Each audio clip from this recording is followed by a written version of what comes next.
So, So you learned that not all selling is evil.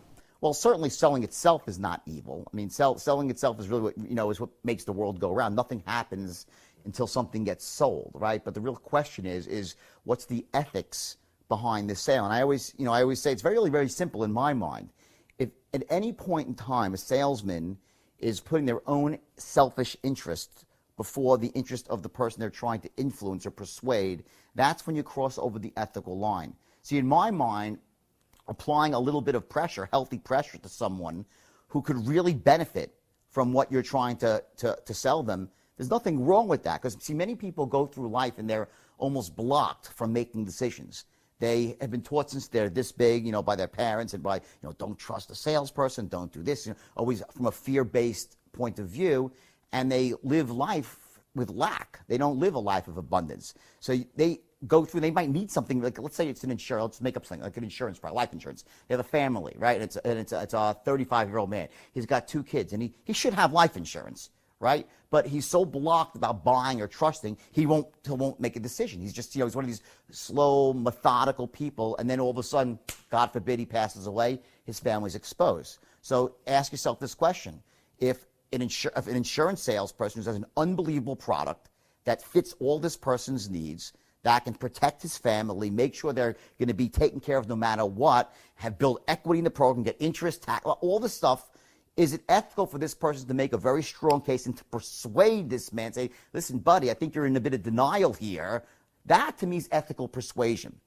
The other side of that is when I went off the rails back in 1989, and I'd say, I'm going to sell anybody a $5 stock, whether they need it or not, whether it's good or... That's the other side of that coin. So, again, I think selling is a beautiful, wonderful thing. I think everyone should become a master. And when I say a master closer, I don't talk about a hard-charging, that's not what it's about, pressure sales. It's about learning how to make your ideas, your concepts, your dreams known to other people in a way that empowers them and wants them to take action and get you what you want to. It's a cooperative thing.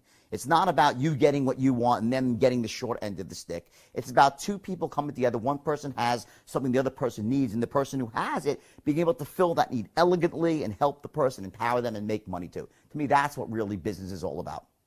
So you mentioned this straight line persuasion system as being every sale is the same. Can you expand on that a little bit?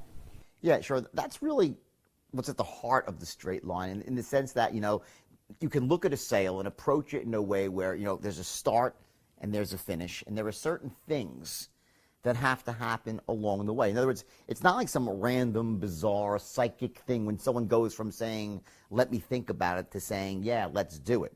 And that's really what sales, what persuasion's all about. It's not about getting people who say no to say yes. You don't want to get those people. Well, if they want to say no, then they don't want it. That's fine. You should really try to get them out of the equation before you even try to sell to them, those who really aren't interested and can't benefit from your product. But it's the ones who are on the fence, the ones who would say, let me think about it, let me call you back, let me speak to my lawyer, my accountant, the tooth fairy, whatever it might be, right? So in the sense of there's that group of people. And the reason why they come up with these, where they really stalls versus objections is because there are certain key elements that they're really not convinced on. And those elements, they're in every single sale that you can imagine, whether you're selling something that's tangible like a car or a piece of clothing or a computer, or the intangible, whether it's like investing in an idea, okay, where it's not like a product, so to speak, but it's just something that you can't put your hands. It's the same thing, and those things must line up before someone says yes. So what happened is, and the reason, it was almost like I cracked the code for influence. Because remember this movie, The Italian Job? It's a great movie, right? And in the movie, it's about safe crackers. And a master safe cracker, he's played by Donald Sutherland. And when he cracks a safe, what he does is he actually puts his ear to the safe and he spins the dial and listens for that click. And once he has that click, that's one number to the combination. But does the safe open? No, because there's more than one number, one part of a combination. There's like 3 or maybe 5 numbers. Same thing goes in situations of influence. There's 5 things, there's 5 numbers that have to be hit on before someone's going to say, yeah, let's do it. So that's why every sale is the same, because you have to line up those 5 numbers. What I did with the straight line system is I came up with this sort of a syntax, essentially a formula, a strategy for lining up those 5 core elements the same way every time. what I was doing before I invented the straight line, I was doing it automatically. When you find a great salesperson, which is a natural born closer, like that 1.1% of people, most people just aren't like that, right? They struggle to sell. They're not comfortable selling. Well, they can sell okay, but they're not at the top of the heap, right? Well, if you go to any great closer, they're running a straight line pattern. They're doing that. They're taking those 5 elements and they're sort of cracking that code. So what I did is by taking that, slowing it down, turning it into a system, I was able to essentially to almost implant that into any other person, whether they had natural sales ability or not. And for like an entrepreneur, forget a salesperson, how about just an entrepreneur who's looking to start a business? Well, if you can't sell, if you can't influence, if you can't persuade, good luck trying to get your business off the ground. I'm not talking about just your customers. I'm talking about the bankers, the people with venture capitalists, your vendors, your credit card processor, the people who work for you. How do you get people to work for you excited? How do you get them excited? How do you get them to want to buy into your vision? At the highest level, what sales really is, it's the transference of emotion. And the emotion you're transferring is this emotion of certainty. That someone feels certain, yeah, it's a good thing, it's going to help me, it's going to fill my need. When you're an entrepreneur and you're trying to start a business and you're recruiting people, well, you're selling people on your vision for the future, your vision for this company. And if you can't do that, good luck trying to get great people to work for you. It's nearly impossible, which is why you always see, the people, if they say, oh, he's a visionary. Well, that's true, but typically not only are they visionaries, they also possess the ability to sell the vision to other people, to inspire them, to motivate them. So selling is not just like, people think of selling, oh, well, I'm not a salesman, I don't need to. Well, yes, you do. You need to learn how to influence. How about trying to get your kids to make their bed or do their homework or believe in the value of education? How about trying to get a landlord to give you a reduction on your rent or to extend the lease the way you want? How about trying to negotiate terms? You understand, it cuts to everything. So I always look at this, say, when I say I cracked the code on influence, what I really did essentially was I was, by working backwards almost, by saying I'm going to start at the end and go to the beginning, say what has to happen before someone says yes, I was able to take that and put it into this system that took the no-name, talentless guys and turned them into millionaires. And shame on me for being foolish enough and stupid enough at 25 years old to take the first, $5 or $10 million and think, hey, let me live out every adolescent fantasy I ever had, starting with buying a white Ferrari Testarossa because Don Johnson had one, and going out to the Regent Beverly Wilshire Hotel because Richard Gere had done it in Pretty Woman, and thinking that greed was good because Gordon Gekko had said it. Right now I'm, 50 years old and I know better. Okay, I understand that success without ethics and integrity isn't success; it's failure. So I was forced to start over again. And now I teach things in a very, very different way. The straight line system represents ethical persuasion. So correct me if this is just rumor, but I understand now you dedicate a portion of your work to protecting consumers in a different way, that is protecting them from the con artists out there. Is that true? Yeah, well, on a couple of different levels. For instance, one of the things I always say, which is great with the straight line system, is once you learn it, it almost gives you a shield against being manipulated by an unscrupulous salesperson, because you could see it coming a mile away. Even this most subtle thing where they try to use tonality to influence you emotionally, or they try to future pace you, meaning to put you in the future using their product and feeling it. All these things that salespeople do. Now, it's once you realize they're doing it, that doesn't mean that you can't enjoy that process. Because if you need what someone's selling, hey, let them go ahead, sell me. Tell me why I need this. Tell me why I'm open to it. But I also know when they're full of shit, okay, and they're trying to just pull the wool over my eyes, and it sort of insulates you. So for me, I look at the straight line system as both. It's a sword and a shield, okay? But it's a sword only to be used for goodness, not to hurt people. So when you say persuasion, what exactly do you mean? Well, when I talk about persuasion, that's like, it's sort of when I say that it's not just for salespeople.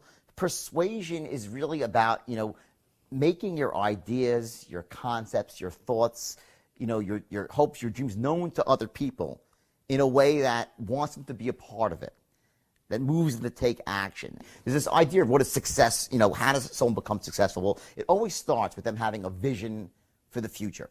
They have this vision of the way they want the world to be. That's not how it is now. Whether it's starts with having a business or a raise or something about a job in their job, then about having a nicer home, more money to spend. And money just meaning to have freedom to do the things they really want to do, to protect their family, to give to a church, a temple, to be generous, whatever it might be, right? But it always starts with you're here, you're somewhere, right, at the present, and then you have this idea of like I see the world better for myself and the people around me. That's my vision for the future.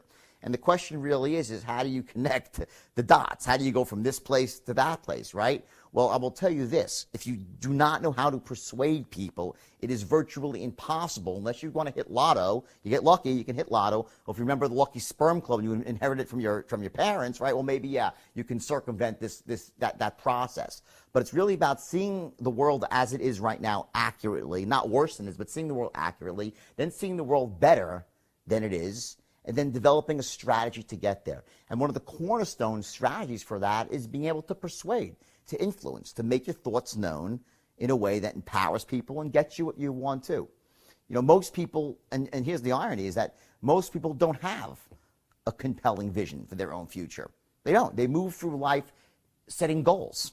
And goals have no power. We're at this point, you know, goals had power in 1959 when Earl Nightingale came with this idea of goal setting, and everyone's like, wow, I'm a goal-oriented person. And that was great, and it worked for like 20 years. Everyone set goals, and they got results. But then all of a sudden, you know, you set goals, and sometimes you hit them, sometimes you don't. Most times you don't, okay? And that's okay. But goals almost became like a synonym for like, oh, I'm going to set a goal, and who gives a shit what really happens afterwards? And it almost is synonymous with failure now, goal setting. There's something above, and I believe in setting goals, but there's got to be something above your goals, and that's your vision for the future. And it's not just about, it doesn't have like an ending point. It's about the world being a certain way. And that's inspiring to you. When you truly have a vision for your future that inspires you, you're going to jump up out of bed in the morning and feel great about going at life versus being miserable and going to a job you hate or living a life that doesn't empower you and just, you know, every day moving through just almost like an automaton, not really, you know, having the zest and the greatness of life. And I'm guilty. I've been there myself when I felt like I didn't really have a compelling vision for my own future and I felt like I was wallowing. But at least I'm conscious of that. Once you become conscious of that, you can consciously create a vision for your future. It doesn't happen in 1 minute or an hour. You write it down, you work on it when you finally hit on it, you know how you know you got it? When you read it back to yourself, your vision statement, and it moves you and you feel inspired. Okay? And you know, so few people have that, and what happens is every human being is thirsty for a vision. Everyone is. And so few people have one. So what do? They gravitate towards someone who has a vision for the future because they want to be a part of a vision. Part of being a great entrepreneur is having that vision, being able to create the vision, and then sell that vision to other people to get them to want to be inspired, to buy into it, to put in their time, their hard work, their elbow grease to help you achieve your vision. If you're a smart entrepreneur, then you spread the wealth around, and it's a win-win for everybody. But it always comes back to persuasion, because if you have the vision, but you know you can't sell it, what happens? You know, you so-called you die with your music still on your lips.